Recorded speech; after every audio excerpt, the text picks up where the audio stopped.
합장하시겠습니다. 한 구절씩 따라하세요. 부처님의 위없는 가르침, 참으로 만나기 어려워라. 지금 보고 듣고 만났으니 부처님 법 깨달아지이다. 예, 손을 내려놓으시고요. 예, 만나서 반갑습니다. 예, 광우 스님이라고 합니다. 자, 오늘부터 마음 닦는 수행법회 첫 번째 시간을 우리가 개강하게 되었습니다. 자, 박수 한번 쳐볼까요? 와. 다들 기쁘시죠? 네. 표정은 별로. 예, 자. 그래서 우리가 첫 번째 교재 천태소지간이 되겠습니다. 교재 다 받으셨죠? 네. 그래서 천태소지간, 이제 교재는 운주사에서 나온 천태소지간이라는 교재를 약 6개월에 걸쳐서 우리가 공부를 해보도록 하겠습니다. 여러분들에게 이제 꼭 당부드리고 싶은 것 중에 하나가 우리가 공부를 할 때 편안한 마음으로 시작했으면 좋겠어요. 어떤 마음으로? 예. 사람은 근본적으로 웬만큼 평범한 사람들은 공부하기를 싫어한대요. 노는 걸 좋아한대요. 그렇죠? 그래서 우리가 이제 공부해야지 하는 순간 내가 긴장을 한답니다. 그 교육 심리학자들이 이렇게 연구를 해봤더니 공부해야지 하는 순간 몸과 뇌가 긴장을 하기 때문에 오히려 학업 능률이 떨어진다고 합니다. 그래서 제가 항상 하는 이야기가 우리가 공부를 할 때 공부를 한다는 생각을 하지 말고 무엇을 한다는 생각으로, 예, 그렇다고 진짜 놀아버리면 안 돼요. 예, 이제 편안하게 이제 취미 생활을 한다는 마음으로 그렇게 이제 공부를 하셨으면 좋겠어요. 그래서 많은 불자님들께서 저에게 또 문의하신 게, 스님, 경전 공부를 할 때 제가 불교에 대해서 아는 게 없는데 너무 어려운 내용이 나오고 제가 수업 진도를 제대로 따라가지 못할까 봐 걱정이 됩니다 라는 이야기를 제가 종종 들었거든요. 근데 여러분, 이 광우 스님이 최대한 쉽게 설명할 겁니다. 최대한 어떻게 설명한다? 쉽게 설명할 거예요. 근데 광우 스님 딴에는 최대한 쉽게 설명했는데 못 따라오면 누구 탓? 그렇죠. 여러분 탓이에요. 그래서 이제 여러분들이 꼭 여러분들이 유념해 두셔야 되는 게, 물론 광우 스님이 최대한 쉽게 설명은 하겠지만 또 여러분들도 나름대로 복습을 좀 하셔야 됩니다. 그래서 우리 불교TV BTN에서 요 천태소지간 우리가 강의한 이 내용을 그대로 인터넷 동영상에 올리게 될 거예요. 유튜브에 올리게 되니까 여러분들께서 공부하다가 이해가 안 되시는 부분, 그리고 또 여러분들이 혹시 결석을 하셔가지고 듣지 못한 부분이 있다면 여러분들께서 그냥 그 인터넷 동영상을 통해서 찾아보실 수가 있습니다. 그러니까 자꾸 들어야 됩니다. 어떻게 해야 된다? 자꾸 들어야 돼요. 그래서 우리가 불교 공부할 때 따라해보세요. 문, 사, 수. 문은 들을 문자예요. 자꾸 들어야 된다. 사는 무슨 사자일까요? 그렇죠. 들었으면 뭐 해야 된다? 자꾸 생각해야 된다.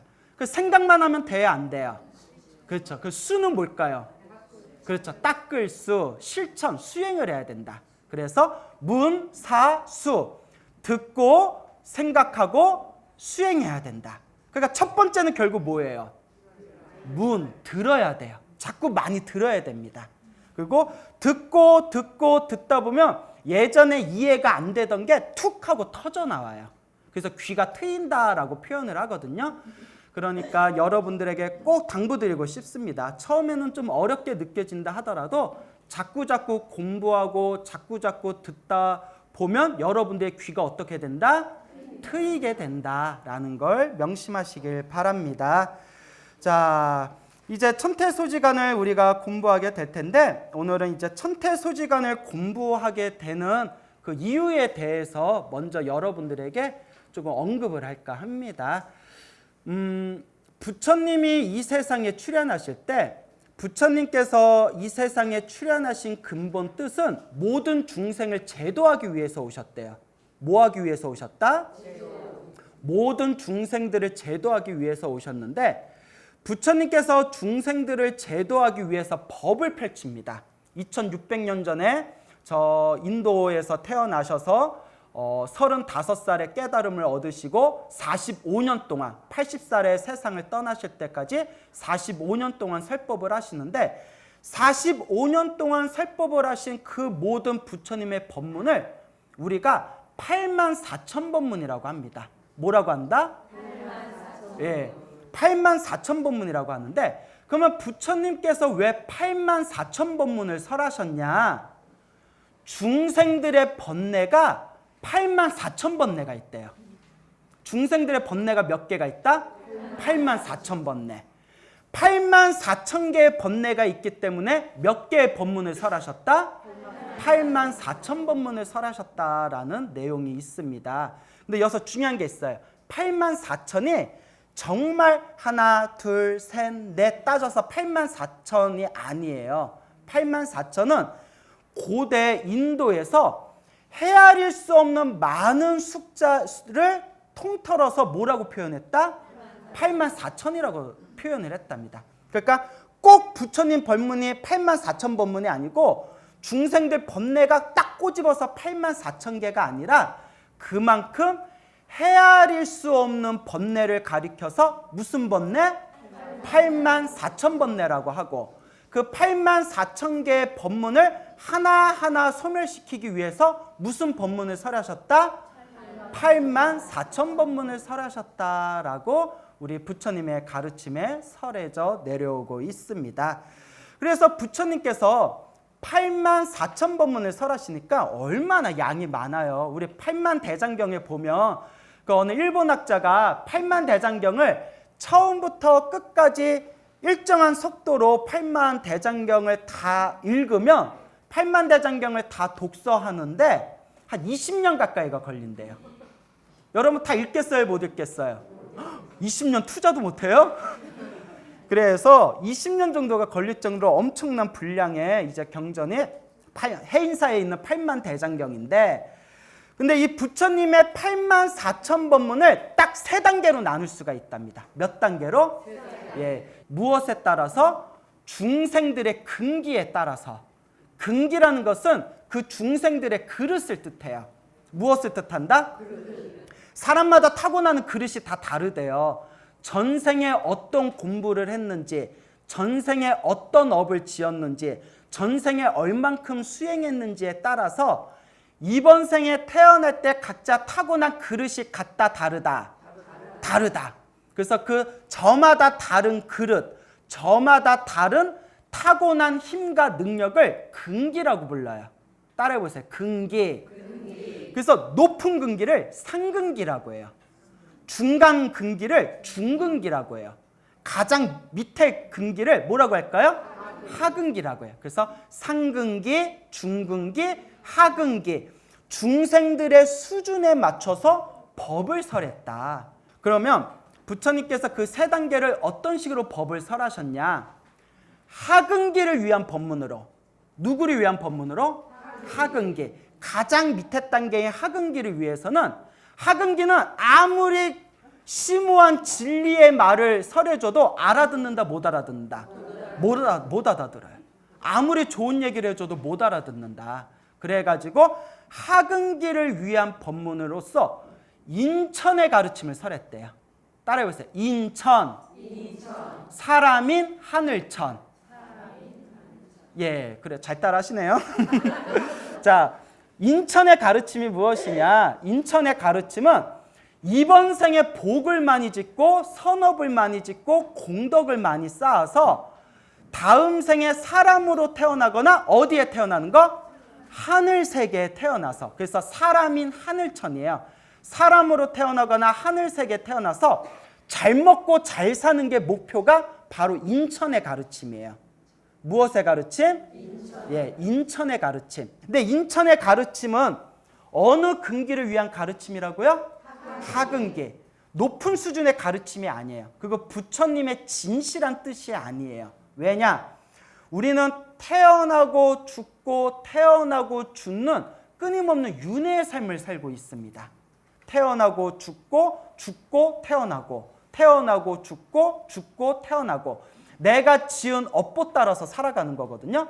그러니까 아무리 복을 많이 지어서 사람으로 태어나거나 하늘색에 태어나서 잘 먹고 잘 살아도 결국 복이 닿으면 어떻게 될까요? 윤회 안에서 계속 돌고 돌아야 돼요. 그러니까 윤회에서 벗어날 수 있다 없다? 윤회의 쳇바퀴에서 계속 돌고 돌 수밖에 없는 한계가 있기 때문에 인천의 가르침은 완전한 가르침이다 아니다? 아니라는 거예요. 그러면 누구를 위한 가르침이다? 하근기를 위한 가르침이다. 자, 그러면 1단계, 하근기의 경지가 1단계, 인천의 가르침이고요. 2단계는 뭘까요? 중근기. 그럼 중근기는 무엇이냐? 사람이나 하늘세계에 태어나는 걸 목표로 하지 않고 윤회에서 벗어나서 대자유를 얻는 거예요. 모든 욕망과 번뇌가 사라져서 태어나고 죽는 윤회에서 벗어나서 완전한 자유를 얻는 거. 완전한 자유를 얻은 욕망과 번뇌가 사라진 윤회에서 벗어난 성자를 우리가 아라한이라고 불러요. 뭐라 부른다? 그래서 우리 절에 가면 나한전이라고 있잖아요. 그래서 두 번째 중근기의 가르침은 윤회에서 벗어나는 가르침이에요. 어디에서 벗어나는 가르침? 윤회에서 벗어나는 가르침. 근데 문제가 있어요. 윤회에서 벗어나는 거는 좋긴 좋은데 마음이 쓰는 게 협소하고 자비심이 부족해서 혼자만 벗어나려고 한대요. 모든 중생이 함께 윤회에서 벗어나는 게 아니라 누구만 쏙 벗어난다? 혼자만 쏙 벗어나니까 그래서 이 중근기의 가르침, 2단계 중근기의 가르침을 옆에다 써주세요. 메모하고 계세요? 네. 소승이라고 불러요. 그래서 소승이라고 불러요. 누구 혼자 빠져나가니까?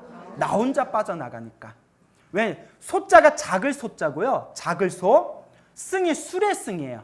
수레를 타고 건너가야 되는데 수레가 크다 작다? 작다. 그 혼자만 탈 수 있어요. 야 나도 태워줘. 야 수레가 나 하나뿐이 못 타. 나 혼자 윤회를 나 혼자뿐이 못 벗어날 것 같아. 쏘리 뭐 이러면서. 그래서 윤회에서 벗어나는 아주 훌륭한 가르침이지만 혼자서만 벗어난다 해서 무엇의 가르침? 소승의 가르침이라고 해요. 비록 소승이지만 아라한은 엄청나게 높은 성자입니다. 그래서 가끔 대승불교로 공부하시는 분들이 아라한을 우습게 여기는 경향이 있는데 아라한을 옛날 큰 스님들께서는 혹은 부처님 대승경전에서는 그런 아라한들을 소승이라고는 말씀을 하셨지만 그래도 우리 중생 입장에서는 아라한에 대해서 함부로 구업을 지으면 된다 안 된다? 우리보다는 훨씬 높은 분이에요. 그렇지만 그것도 부처님의 진실한 뜻은 아니래요. 그럼 부처님의 진실한 뜻은 몇 단계 있을까요? 3단계는 어느 근기의 중생을 위해서? 자, 그러면 3단계, 상근기의 가르침은 무엇이냐?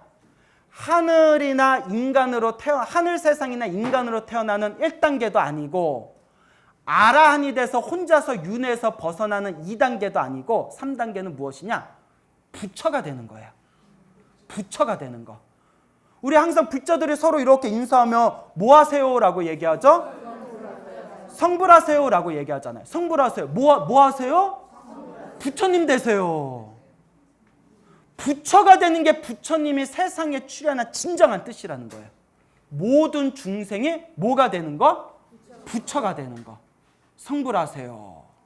그래서 여러분 우리 한국 불교는 이제 언어 사용을 굉장히 극도로 심하게 잘못 사용하고 있는 것 중에 하나가 보살이란 표현이 있어요. 우리가 남자 신도를 뭐라고 하죠? 처사 혹은 거사님이라고 하죠. 여자 신도를 뭐라고 하죠? 택도 없다라는 완전히 잘못된 표현이에요. 보살은 뭐냐? 자, 아시는 분도 있겠지만 따라해보세요. 산스크리트어로 보디사트바. 예, 큰 소리로 다시 보디사트바. 보디는 진리라는 뜻이에요. 깨달음. 사트바는 중생이라는 뜻이에요. 그러니까 보디사트바 하면 무엇을 추구하는 중생? 진리. 깨달음을 추구하는 중생이다. 보디사트바를 중국에서는 보리살타라고 번역했어요. 보리살타. 보리살타에서 앞 글자 보와 가운데 글자 살자를 떼서 두 글자로 뭐라고 했다? 그래서 보살은 잘 들어두세요. 위로는 깨달음을 구하고 아래로는 모든 중생을 제도하고자 부처가 되기 위해서 수행하는 대승의 수행자를 보살이라고 불러요. 남자 여자를 따지지 않고 스님이나 일반 재가신자를 구분하지 않고 부처가 되겠다라고 원력을 세우고 수행하는 모든 존재를 뭐라고 부른다? 보살이라고 불러요. 보살이 그렇게 엄청난 뜻이 있는데 우리는 그냥 절에 온 여자 신도한테는 그냥 다 보살, 보살. 보살이라는 게 엄청나게 무거운 뜻이 있습니다. 세계 모든 불교에서 여자 신도를 보살이라고 부르는 것은 어느 나라 불교밖에 없다. 한국 불교뿐이 없대요. 그래서 네 글자로 뭐라고 한다? 네, 그렇죠. 네 글자로 보리살타. 두 글자로 하면 보살. 알겠어요, 보살님들? 보살이라는 게 엄청나게 깊은 뜻이 있는 거예요. 부처가 되겠다고 수행하는 수행자를 보살이라고 합니다. 그래서 3단계 상근기의 중생들은 부처가 되기 위해서 보살의 길을 닦아요. 무슨 말인지 알겠습니까? 그럼 왜 보살의 길을 닦는다? 목표가 뭐라고요? 예, 성부라는 거. 부처가 돼서 모든 중생들과 다 함께 윤회에서 벗어나는 거. 모든 중생을 다 제도하는 거. 그게 바로 보살과 붓다의 원력이고 서원입니다. 다시 정리해 볼게요. 부처님은 중생들의 84,000가지 번뇌가 있기 때문에 몇 가지 법문을 설하셨다? 84,000 법문이라는 헤아릴 수 없는 법문을 설하셨는데 84,000 법문을 중생들 근기의 수준에 맞춰서 몇 단계로 나눌 수가 있다? 3단계로 나눌 수가 있다. 그래서 3단계는 무슨 근기, 무슨 근기, 무슨 근기라 부른다? 상근기, 중근기, 하근기. 하근기부터 설명을 하자면 하근기를 위해서는 무슨 법을 설하셨다? 예, 인천의 가르침. 사람으로 태어나거나 하늘세계에 태어나서 복을 누리는 가르침에 대해서 설하셨다. 왜냐? 처음부터 어려운 얘기하면 못 알아들으니까. 그러니까 광우 스님도 불교TV BTN에 나와서 소나무에서 기도 열심히 하면 복 받아요. 힘들고 괴로울 때 기도하세요. 갚이 받아요. 알겠죠? 이러니까 사람들이 아 그렇구나. 부처님한테 기도하면 복을 받는구나. 불교를 어렵게 생각했는데 아 부처님의 가르침이 그렇게 어려운 게 아니고 재미난 거구나 라고 먼저 친숙해지는 거예요.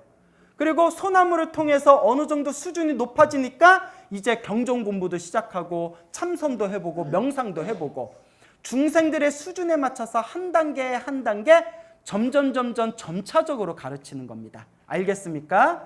그래서 일단 하근기를 위해서는 인간으로 태어나고 하늘세계에 태어나서 복을 누리는 법에 대해서 가르치셨고 하지만 하늘세계에 태어난다 하더라도 복이 닿으면 어떡한다? 똑 떨어진다. 이건 완전한 부처님의 진실한 가르침이 아니에요. 그래서 2단계의 중생들을 위해서는 중근기를 위해서는 무엇을 설하셨다? 수준을 높여서 윤회에서 벗어나는 아라한이 되는 길에 대해서 설하셨다. 하지만 아라한도 번뇌와 욕망이 사라지신 거룩한 성자의 길이지만 대승의 입장에서 봤을 때는 뭐라고 부른다?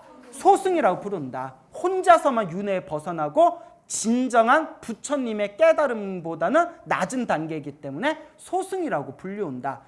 최고의 상근기의 중생들을 위해서 무엇을 설하셨다? 부처가 되는 법, 성부라는 법. 부처가 되기 위해서 수행하는 분들을 뭐라고 부른다?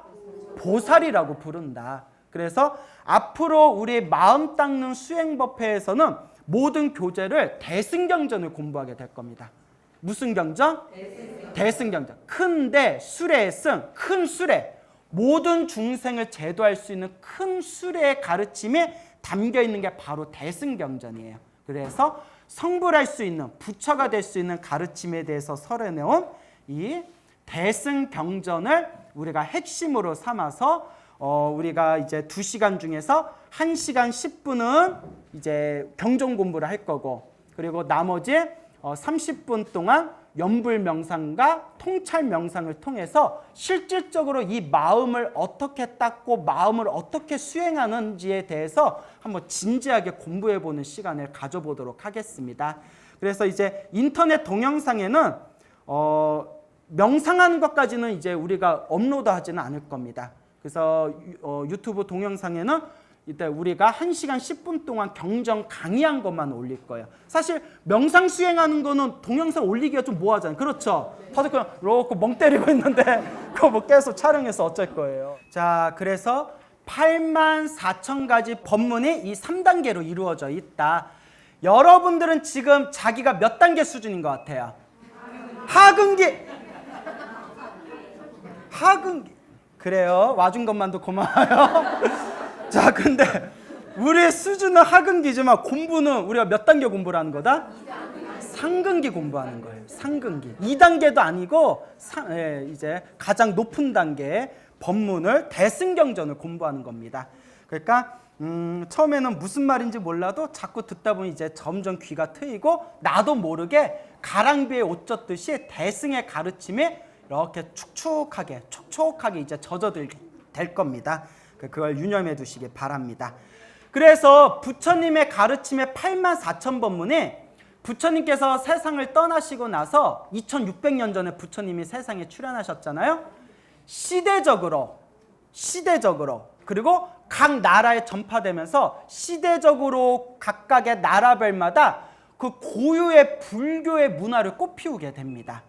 그래서 금방 말한 대승의 가르침이 이 인도 불교에서 펼쳐진 이 대승의 가르침이 어디로 전해지게 되냐면 티베트와 중국에 이제 전해지게 돼요. 그래서 티베트에 전해진 대승의 가르침을 밀교라고 불러요. 밀교. 티베트에는 이제 대승 불교 중에서도 밀교 사상이 넘어가게 되고요. 그리고 중국에는 부처님께서 세상을 떠나시고 약 500년 후쯤부터 중국에서는 이 대승경전의 찬란한 그런 어떤 가르침이 활짝활짝 꽃피우게 됩니다. 그래서 중국 불교에서는 크게 13개의 종파가 열리게 됩니다. 몇 개의 종파? 13개의 종파. 그 중에서 대표적인 게 오로지 벽만 보고 앉아서 참선을 해서 마음을 깨닫는 그 달마대사 아시죠? 달마대사에 의해서 중국에 전해진 선종이라는 것도 생기고요. 선종, 참선하는 선종. 오직 나무아미탑을 연불 열심히 해서 다음 생에 부처님이 계신 불국토에 태어나자라는 정토종도 생겨요. 정토종이라는 것도 생기고, 그리고 열반경을 교과서로 삼아서 공부하는 열반종이라는 것도 생기고, 화엄경을 교과서로 공부해서 이제 수행해 나가는 화엄종이라는 것도 생기게 됩니다. 그런데 중국 불교에서 가장 큰 영향을 미친 종파 중에 하나가 법화경을 교과서로 삼아서, 무슨 경? 법화경을 교과서로 삼아서 수행하는 천태종이라는 게 생겨요. 여러분들 가지고 있는 천태소지간의 천태예요. 법화경을 교과서로 삼아서 공부하는 천태종이라는 게 생기는데, 천태종을 크게 일으키신 스님이 천태지자 스님이세요. 따라해보세요. 천태지자. 천태산에서 법을 펼치셨어요. 그래서 천태지자고 천태지의라고도 불리우는데, 이 지자 스님께서 이 우리 후학들을 위해서 어떻게 마음을 닦아야 되는지 구체적으로 설명한 마음 닦는 법에 대한 매뉴얼이 바로 요 천태소지관이 됩니다. 그래서 지금 한국 불교에서는 이 천태소지관을 공부를 안 하지만 동북아시아, 중국 불교권에서 가장 큰 영향을 미친 교재 중에 하나가 바로 뭐다? 이 천태소지관이에요, 사실. 그래서 여러분들하고 이 천태소지관을 공부하게 되겠는데, 왜 천태소지관을 선택했냐? 일단 어떻게 마음 닦아야 되는지에 대해서 구체적으로 나와 있어요.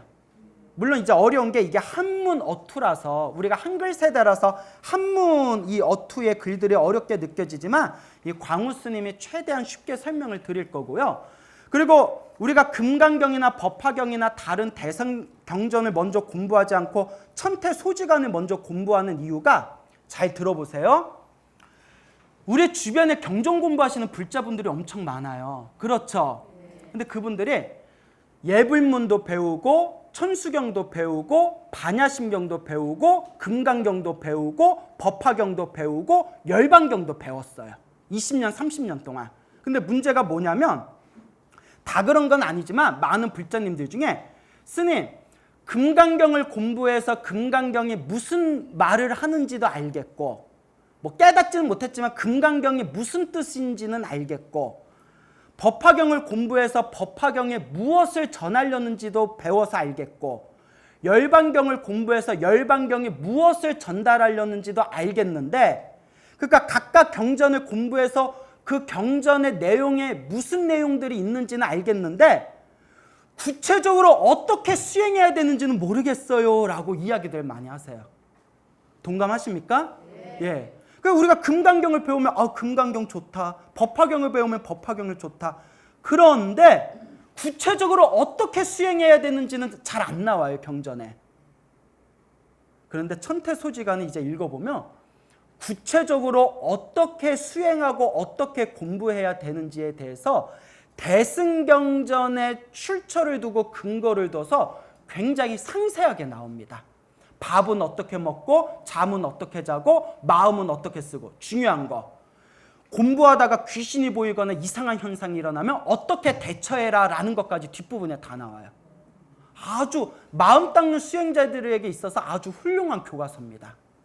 그렇기 때문에 우리가 경전 공부하기 전에 구체적으로 어떻게 수행해야 되는지 자세히 상세하게 나와 있는 이 천태소지간부터 우리가 한번 공부해서 우리가 앞으로 경전 공부하는 데 있어서 어떻게 마음을 닦아야 되는지 큰 틀을 한번 짜보자라는 입장에서 제가 첫 번째 교재로 천태소지간을 제가 선택하게 된 겁니다.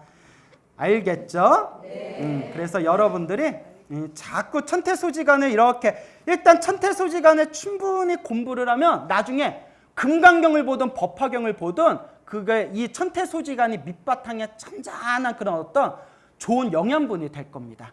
그렇기 때문에 여러분들 한번 진중하게 잘 공부해 봤으면 좋겠습니다. 네. 자, 그래서